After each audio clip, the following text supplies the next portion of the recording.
On est toujours dans notre Torah 49, le passage Chet. Alors on a vu hier que la force du tzaddik, c'est-à-dire quand le tzaddik il se renforce, c'est-à-dire quand le tzaddik il récupère toutes les connaissances d'Hachem qu'il devait avoir pendant la période où les Béné Israël ils étaient éloignés d'Hachem, ils étaient dans les sciences profanes. Donc tout ça, maintenant, il va le rattraper.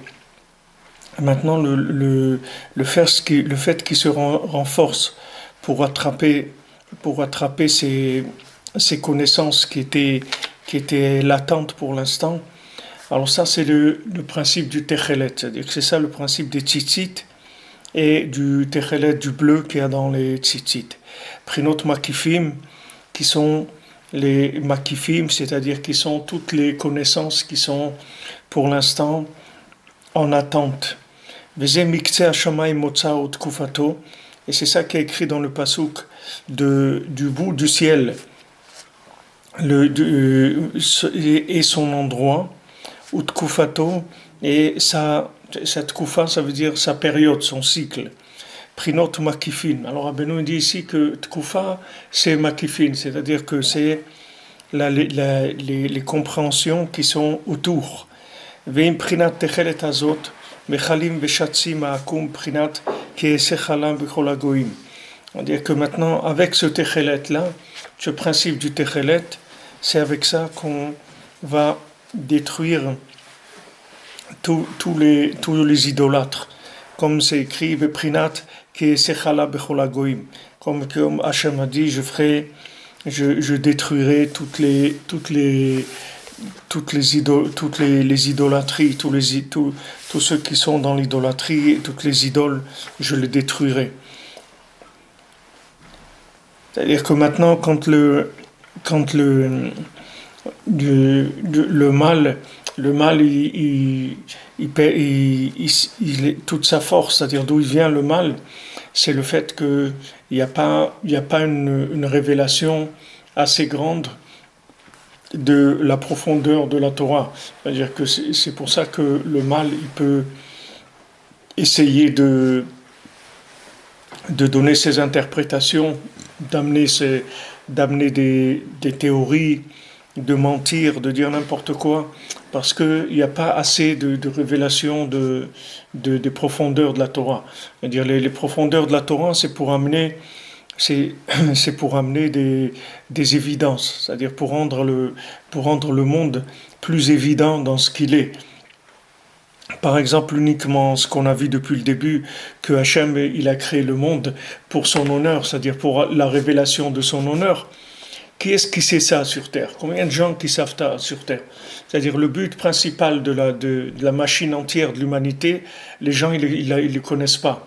Donc déjà, quand on ne sait pas quel est le but de cet appareil-là, de toute cette mise en place de toute l'humanité, quand on ne sait pas à quoi ça sert, on n'a pas beaucoup de chances de trouver la bonne utilisation. On a déjà pour commencer à trouver la bonne utilisation, il faut au moins savoir à quoi ça sert le système. Et si on ne sait pas à quoi il sert le système, on n'a vraiment pas beaucoup de chance pour tomber sur les bons éléments. Donc pourquoi tout ça s'est caché? Parce que il n'y a pas assez de révélation de la vérité. Pourquoi il n'y a pas assez de révélation de la vérité? Parce que les Bnei Israël, ils tombent dans les chokhmot chitzoniot, c'est-à-dire que ceux qui ont le choix entre tomber dans les sciences profanes ou bien chercher dans la profondeur divine, dans la connaissance divine, alors eux, ils basculent vers le profane.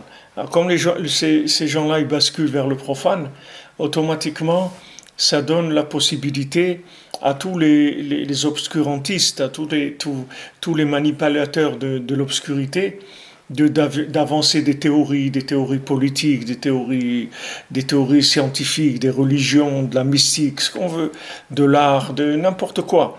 C'est-à-dire les gens, ils peuvent mettre ce qu'ils veulent sur le marché parce qu'il n'y a pas d'évidence de la connaissance, comme on a vu qu'il n'y a pas de, il n'y a pas le côté lunaire, il est très faible.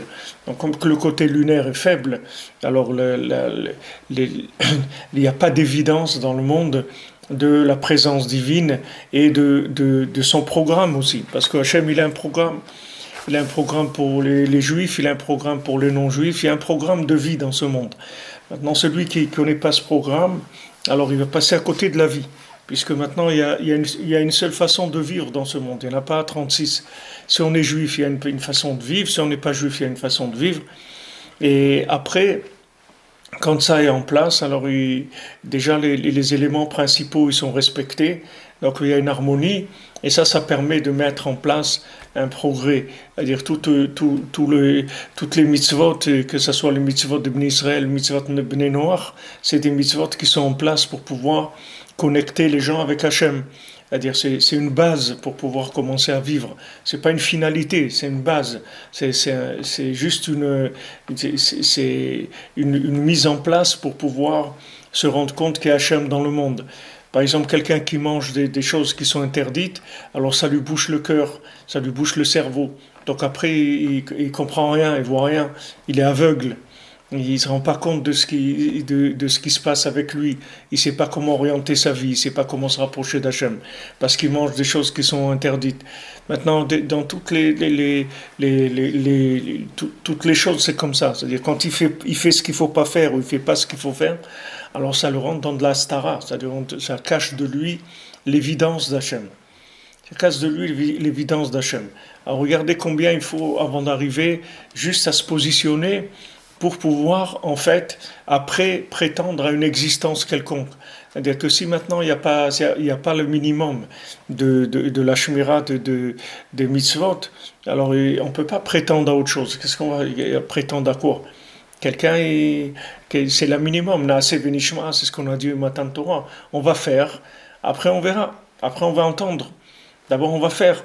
On va se mettre en règle déjà. Déjà on apprend le code de la route. Et une fois qu'on va prendre le code de la route, on va pouvoir se promener, on va voir qu'est-ce qui se passe. Mais si on ne connaît pas le code de la route, on ne peut pas démarrer. Si on n'a pas le permis, on n'a pas le droit de conduire, on va rester bloqué. Alors une fois qu'on a le code de la route, qu'on a passé la conduite, on a le droit de conduire, maintenant on peut aller sur les chemins, on peut commencer à découvrir des choses. Alors dans le monde, il y a une conduite à avoir. Cette conduite-là, elle permet d'avoir accès de prétendre à la vie. Mais si on n'a pas ça, il n'y a pas de vie, Birlal. Tu ne peux même pas savoir qu'est-ce que tu fais ici.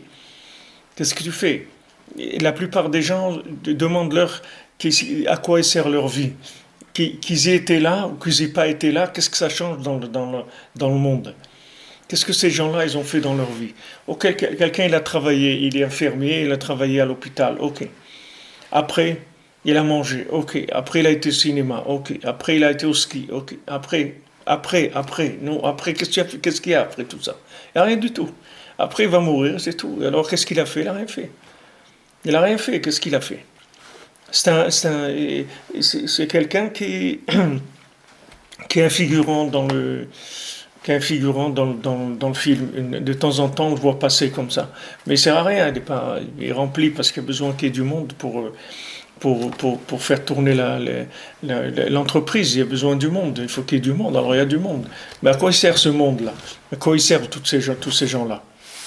Alors tout le travail du tzaddik, c'est que le tzaddik, il amène des révélations chaque jour qui permettent aux gens qui sont dans la stara, des gens qui ont bouché leurs yeux, leurs oreilles, leur nez, leur bouche, tous ces gens qui ont tout bouché, ils vont pouvoir maintenant ouvrir ça, parce que toutes les forces qui ont fait que les individus sont bouchés, toutes ces forces, elles vont être attaquées par les compréhensions que le tzaddik va amener dans le monde. Le tzaddik va amener des révélations. Ces révélations, elles vont faire que la vie sera plus la même. Comme dans la médecine ou n'importe quoi, il y a des choses qui ont changé la vie de l'homme. Il y a des découvertes de la médecine qui ont changé la vie humaine. Alors il y a des découvertes dans la médecine de l'âme qui changent la vie humaine. Des éléments que le tzaddik a amenés qui changent la vie de l'homme. Donc maintenant, plus on écoute le tzaddik, et le tzaddik, il révèle des choses. Comme on a vu avant que le tzaddik, c'est Gibourei Koach, Oseh Devaro, c'est-à-dire c'est des guerriers. Les tzaddikim, ce sont des guerriers. Ce sont des guerriers qui font la parole d'Hachem pour entendre la parole d'Hachem. C'est-à-dire que maintenant, eux, ce qu'ils vont faire, ça va leur permettre d'entendre deux choses qu'ils n'avaient pas entendues avant. C'est-à-dire que maintenant, le fait qu'ils vont pouvoir s'engager plus, ça va leur permettre de recevoir des informations qu'ils n'avaient pas eues avant. Ça, c'est le travail du tzaddik. Mais le tzaddik, il est dépendant de la demande. C'est comme l'offre et la demande. C'est-à-dire que s'il n'y a pas de demande, le prix, il baisse. Même si c'est des diamants, s'il n'y a personne qui en achète, le prix, il va baisser. Parce que le monde, il est basé sur l'offre et la demande. Maintenant, spirituellement, c'est pareil. Il y a de l'offre et de la demande. C'est-à-dire, il y a l'offre, le tzaddik, il offre, et il y a le tzaddik qui ne peut pas offrir plus que ce que les gens y demandent. C'est-à-dire qu'il est lié avec la demande. Donc maintenant, qui sont les responsables? Ce sont ceux qui sont supposés demander. C'est eux qui sont responsables. Ceux qui ne savent même pas qu'est-ce qu'il faut faire dans ce monde, ils ne sont pas responsables à leur niveau. Ils ne sont pas responsables parce qu'ils ne peuvent pas faire de grands changements puisque leur engagement ne change pas grand-chose dans l'histoire du monde. Mais ceux qui peuvent changer, alors eux, ils ont une responsabilité. Et le changement, il n'est pas difficile. Le changement, il dépend uniquement dans la émouna, dans le tzaddik. C'est tout. C'est de ça qu'il dépend le changement. Le changement, il ne dépend pas des capacités de l'homme de faire quoi que ce soit. Le changement, il dépend de combien on a confiance dans le berger. Combien on accrédite le berger. Plus on va accréditer le berger, plus lui reçoit d'Hachem des moyens pour nous diriger. C'est-à-dire mais il a besoin de notre participation. Comme Rabbeinu dit dans le Likutei Moharan, Rabbeinu dit que un élève qui est pas valable, c'est un élève qui n'a pas d'éveil d'en bas. C'est-à-dire un élève que de lui-même il fait rien, ça s'appelle un élève qui est pas valable. Pour un élève, pour qu'il soit valable, il faut qu'il ait envie d'apprendre au moins, qu'il vienne, qu'il ait envie, même s'il comprend rien, au moins qu'il ait envie d'être là. Comme l'exemple qu'avait une fois quelqu'un, il était dans un restaurant. Et il y a un groupe de gens qui sont rentrés, ils lui ont demandé ça vous dérange pas qu'on s'attable à votre table et tout. Il dit non, ça ne dérange pas du tout. Donc ils sont assis, ils ont commencé à manger avec lui. Maintenant ces gens-là, ils avaient fait un hold-up. Alors, la police est rentrée, elle les a repérés et elle a embarqué tout le monde. Elle a embarqué même le monsieur qui était avec eux à table. Alors, lui, il a dit, mais moi, j'ai rien fait. Ils ont dit, monsieur, vous étiez avec eux à table. Donc, vous faites partie du groupe. Maintenant, venez avec nous, on verra après. Alors, il y a quelqu'un qui allait tous les jours à un shiur de Torah et il comprenait pas grand-chose. Mais tous les jours, il allait. Alors, il dit, mais tu comprends rien, qu'est-ce que tu fais là? Alors, il a raconté cet exemple. Il a dit, du moment où j'étais avec eux, alors ils m'ont considéré comme faisant partie de la bande. Il dit là c'est la même chose. Du moment où je vais au cours, alors je suis considéré comme quelqu'un qui fait partie du groupe. Donc c'est pour ça que je me permets de venir tout le temps parce que c'est ce que je peux faire. Pour l'instant c'est ça que je peux faire. Donc chacun là où il est, il peut faire quelque chose. Il faut qu'il fasse ce qu'il peut faire. Et du moment où lui il fait ce qu'il peut faire, alors le tzaddik, il reçoit des subventions d'en haut, il est subventionné par en haut pour amener des solutions à l'humanité. Puisque maintenant, il y a la preuve qu'il y a certaines personnes qui cherchent. Maintenant, ça n'a pas besoin d'être un grand chercheur, d'aller dans la forêt amazonienne, d'aller sur l'Himalaya. Il n'y a pas besoin. Là où il est, l'individu, là où il est, il fait un pas vers Hachem. Il fait un pas vers la vérité, un pas vers la conscience, un pas vers le tzaddik, un pas vers le Ham Israël. Là où chacun où il est. Ce pas qu'il fait, ça déclenche des subventions que le tzaddik il reçoit. C'est-à-dire à ce moment-là, le tzaddik il est subventionné par Hachem et il peut amener des solutions dans le monde, des solutions qu'il n'y avait pas avant. Tout ça parce qu'il y a un individu qui a montré qu'il veut se rapprocher de la vérité. Donc c'est tellement important dans le monde, la moindre démarche qui est faite, que ce soit une démarche au niveau de la pensée ou au niveau de la parole, au niveau de l'action, que n'importe quelle démarche qu'on fait vers la vérité, c'est quelque chose qui donne au tzaddik la possibilité de recevoir des subventions. Comme quelqu'un qui cherche à être aidé par le gouvernement, maintenant il a une entreprise, il veut faire quelque chose, il demande de l'aide au gouvernement.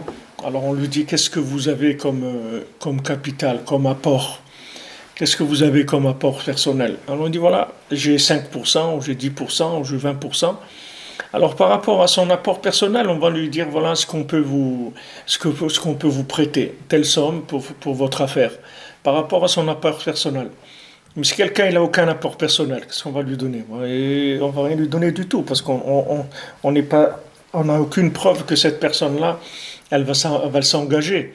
D'abord, il faut qu'elle s'engage elle-même, et après, il va y avoir l'engagement du tzaddik par rapport à l'individu, et le tzaddik qui va recevoir d'en haut des aides pour commencer à aider plus cette personne et aider plus l'humanité entière. C'est comme ça que le système il fonctionne.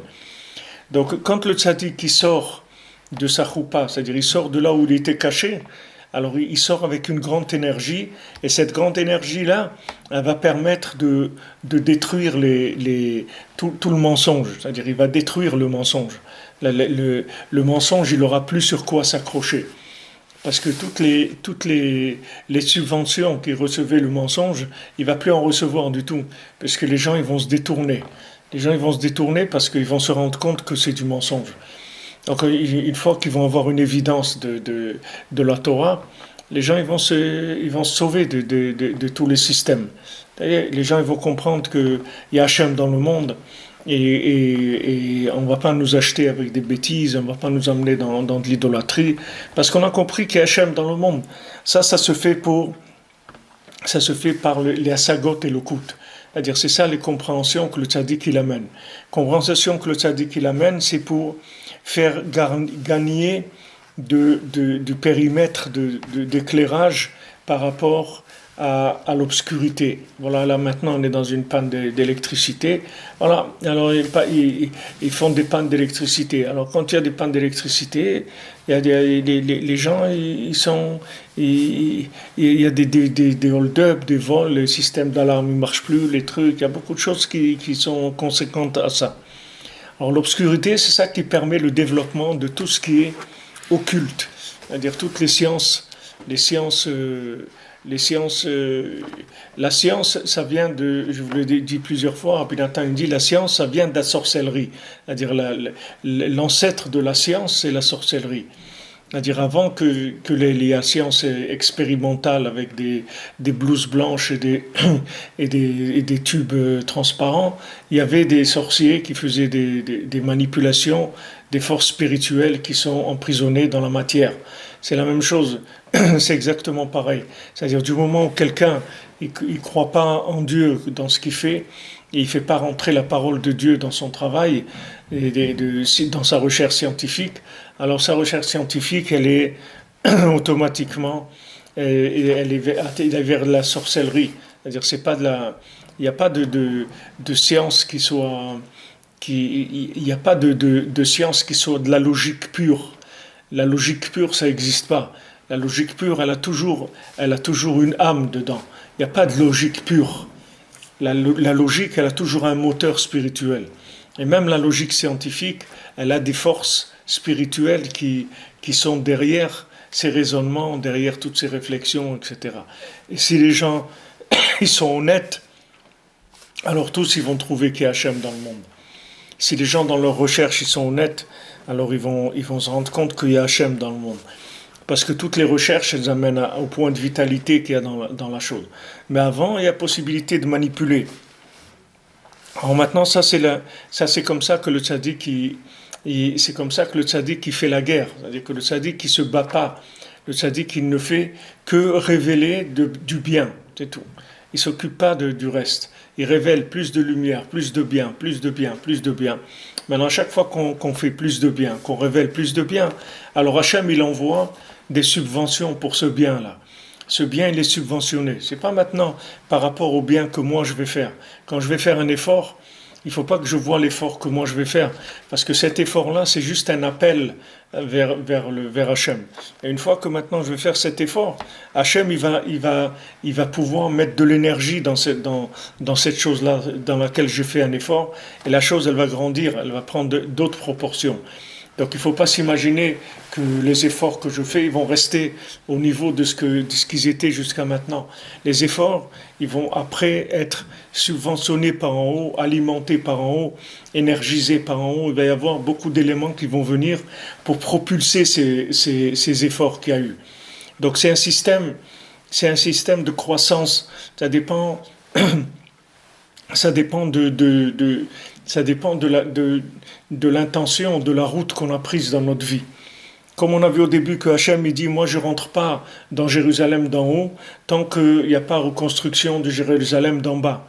C'est-à-dire que Hachem il a créé un lien entre le bas et le haut. Il y a un lien entre le bas et le haut. C'est le bas qui dirige le haut, c'est pas le haut qui dirige le bas. C'est le bas qui dirige le haut. C'est-à-dire que le mouvement du bas de ce monde, c'est ça qui donne les possibilités d'évolution en haut. C'est pas le contraire. C'est-à-dire que maintenant, selon ce qui se passe en bas, ça va se passer en haut.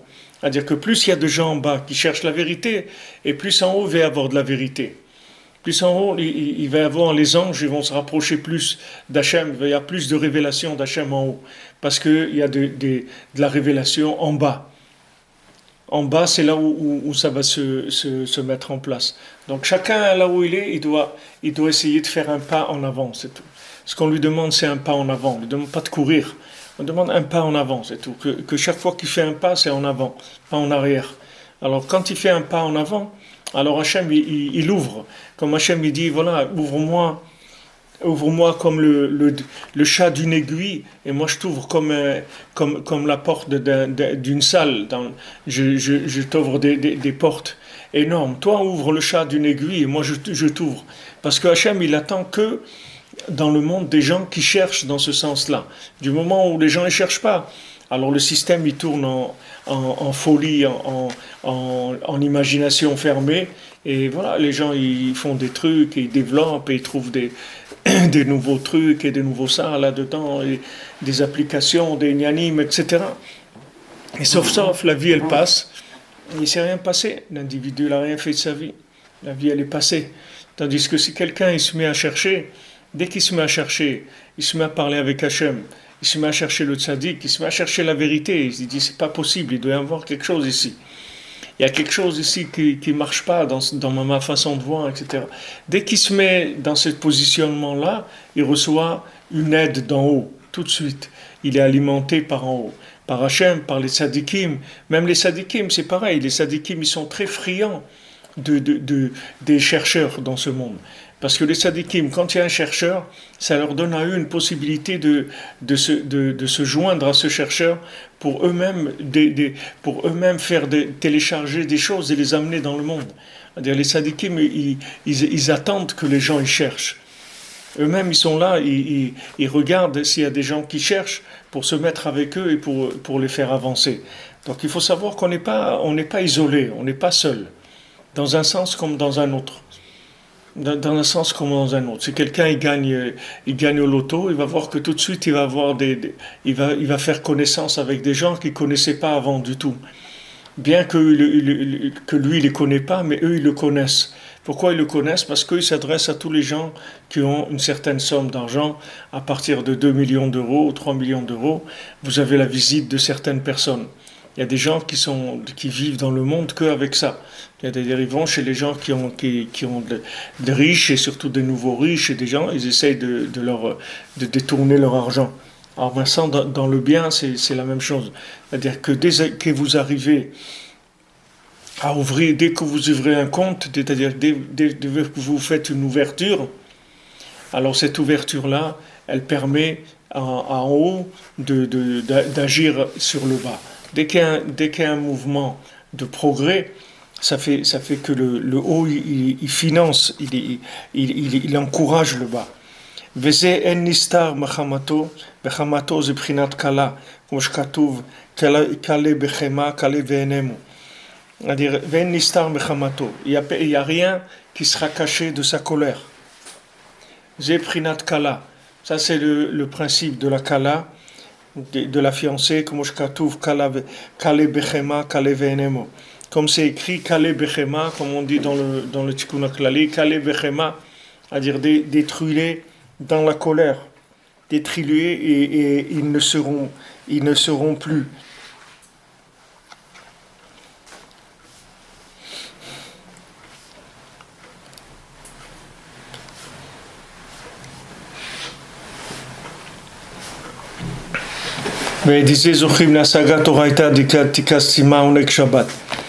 Et ça, une fois que maintenant on a éliminé ce qui nous empêchait d'avancer, parce que on a été contraint par des forces négatives d'être dans l'obscurité.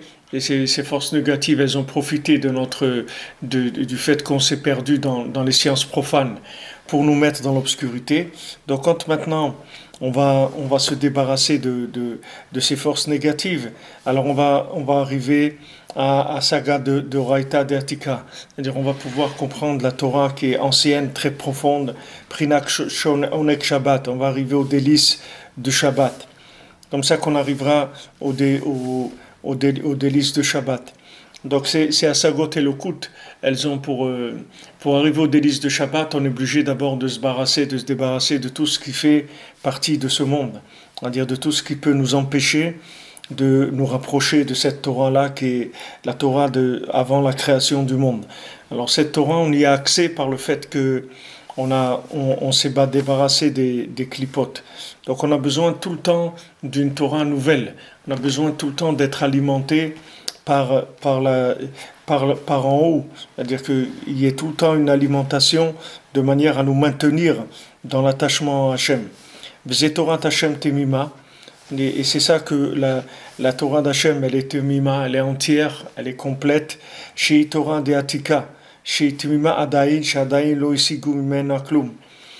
pourquoi c'est la Torah elle est entière, parce que c'est une Torah de Atika, c'est la Torah ancienne, c'est-à-dire la Torah très élevée, qu'elle est entièrement fermée encore, c'est-à-dire ils n'ont rien compris, personne n'a rien compris à ça encore, c'est-à-dire ça n'a pas été encore touché. C'est-à-dire que cette vérité profonde, elle n'a pas été encore cherchée par l'homme, donc elle n'a pas été révélée. Alors, Meshivat Nafesh, j'ai pris notre Shabbat, qui vaut Shabbat Vaïnafash. Elle ramène l'âme, c'est-à-dire que ça, c'est les délices du Shabbat, comme c'est écrit Shabbat Vaïnafash, c'est-à-dire Shabbat Vaïnafash, c'est-à-dire je reçois une âme supplémentaire. Ça, c'est le sens du fait de recevoir l'âme supplémentaire le Shabbat. C'est-à-dire que ça fonctionne, tout le monde il fonctionne comme le principe du Shabbat et le principe de la semaine. Maintenant, dans la semaine, je vais faire des efforts, je vais penser au Shabbat, je vais m'éloigner, disons que je vais utiliser ce monde avec des pincettes, je ne vais pas aller trop loin dans ce monde. Et quand je vais utiliser ce monde avec des pincettes, quand je vais rentrer dans Shabbat, je vais recevoir une âme supplémentaire. Maintenant, cette âme supplémentaire, elle est calculée par rapport à combien j'ai cherché dans la semaine. C'est-à-dire, je ne peux pas recevoir d'âme supplémentaire si je n'ai pas fait un effort de recherche dans la semaine, c'est-à-dire un effort de démarcation par rapport à la vie dans ce monde. C'est-à-dire, si je suis resté dans les valeurs de ce monde, je ne peux pas recevoir d'âme supplémentaire, c'est impossible. L'âme supplémentaire, elle est créée par la demande que j'ai faite dans la semaine. C'est-à-dire que quand Hachem dit « je vous ai donné un cadeau, c'est le Shabbat », ça veut dire que ce cadeau-là, il vient en fonction du travail qui a été fait dans la semaine.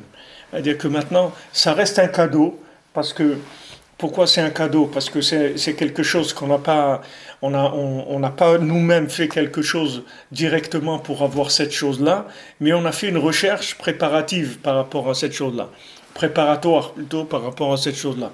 C'est-à-dire dans la semaine, on a pris du temps pour parler avec Hachem, on a pris du temps pour étudier la Torah, on a pris du temps pour prier, on a pris du temps pour faire une mitzvah, on a fait un effort de s'attacher au principe du Shabbat. Tout ce qu'on fait qui n'est pas de ce monde, ça s'appelle Shabbat. C'est-à-dire c'est un principe shabbatique.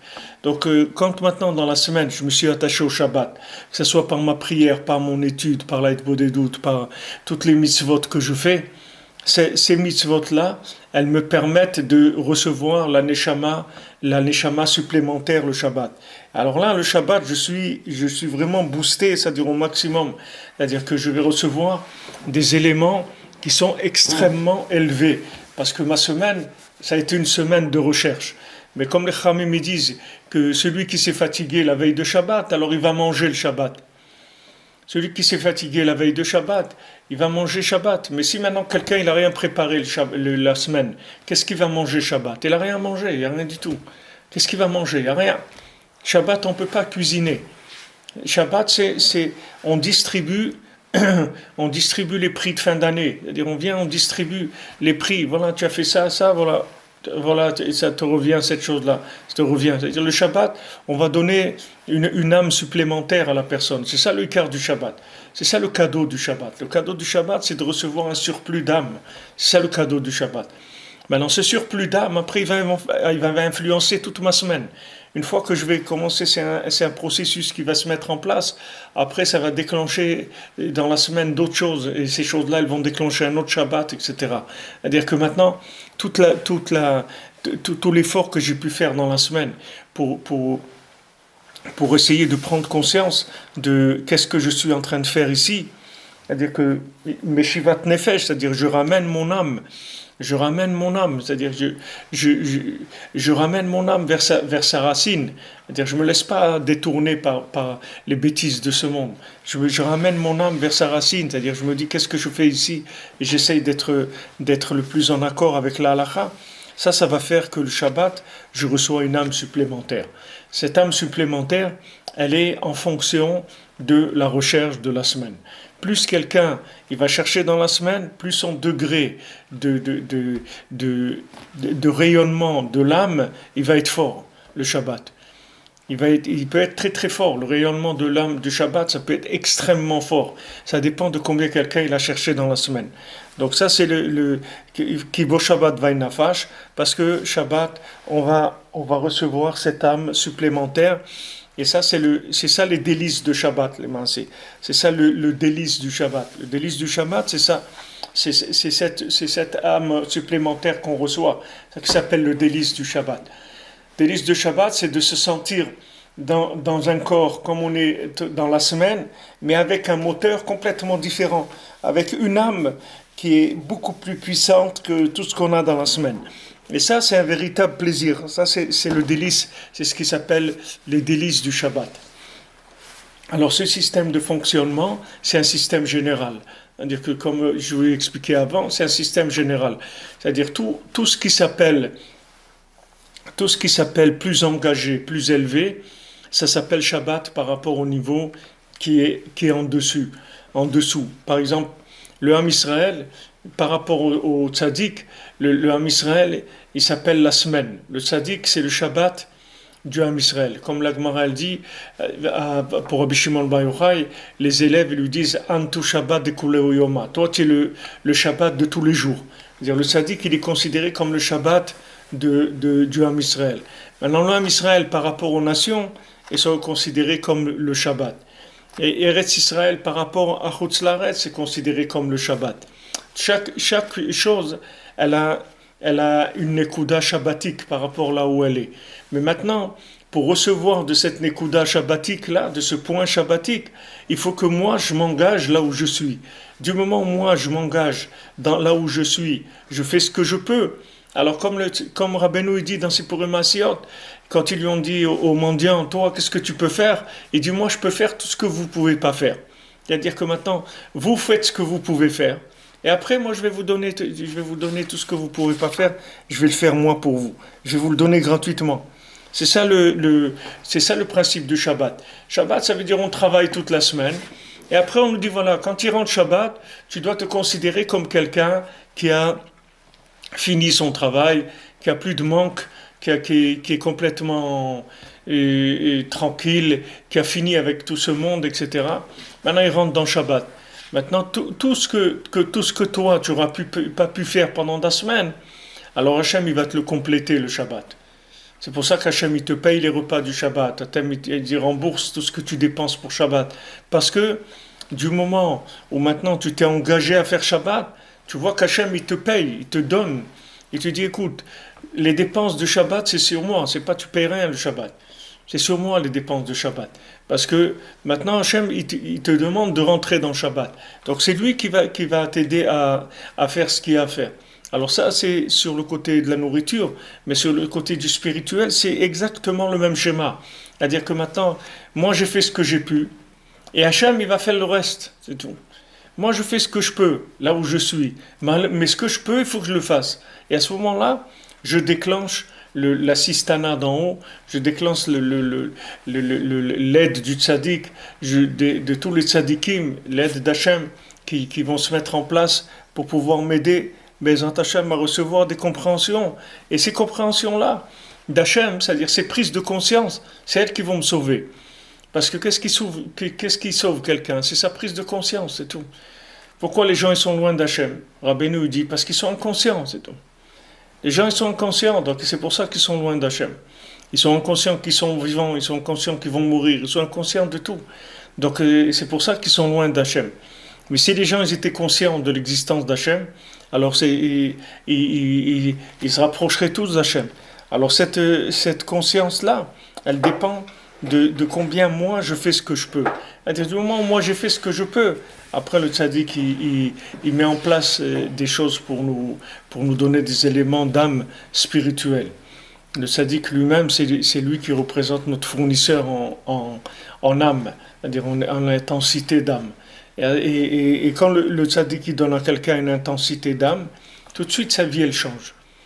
Dès que quelqu'un il est conscient de quelque chose, sa vie elle change immédiatement. C'est la conscience qui change la vie. C'est pas qu'est-ce qui change la vie. C'est la conscience. Plus quelqu'un il est conscient de l'existence d'Hachem, et plus sa vie elle change, Bezrat Hachem. Alors des bonnes nouvelles, Bezrat Hachem, Batzlacha, bonne journée, et des bonnes choses, Bezrat Hachem.